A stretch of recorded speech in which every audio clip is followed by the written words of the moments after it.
Why dogs wag their tails.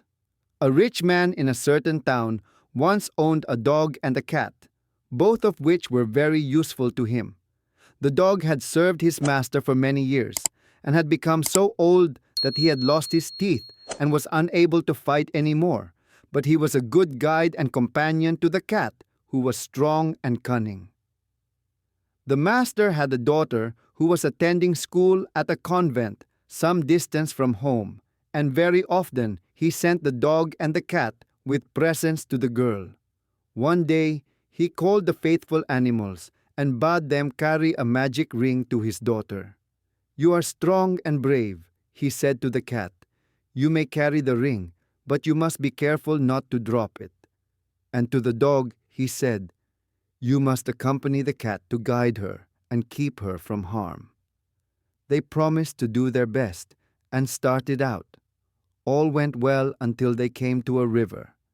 As there was neither bridge nor boat, there was no way to cross but to swim.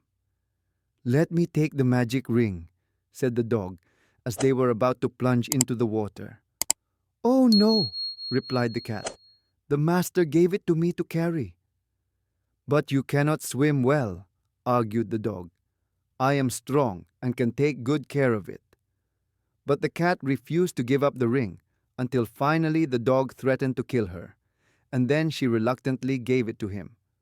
The river was wide and the water so swift that they grew very tired, and just before they reached the opposite bank, the dog dropped the ring. They searched carefully, but could not find it anywhere, and after a while they turned back to tell their master of the sad loss. Just before reaching the house, however, the dog was so overcome with fear that he turned and ran away and never was seen again. The cat went on alone, and when the master saw her coming, he called out to know why she had returned so soon and what had become of her companion. The poor cat was frightened, but as well as she could, she explained how the ring had been lost and how the dog had run away. On hearing her story, the master was very angry and commanded that all his people should search for the dog and that it should be punished by having its tail cut off. He also ordered that all the dogs in the world should join in the search, and ever since, when one dog meets another, he says, "Are you the old dog that lost the magic ring? If so, your tail must be cut off." Then immediately each shows his teeth and wags his tail to prove that he is not the guilty one. Since then, too, cats have been afraid of water and will not swim across a river if they can avoid it. Why dogs wag their tails.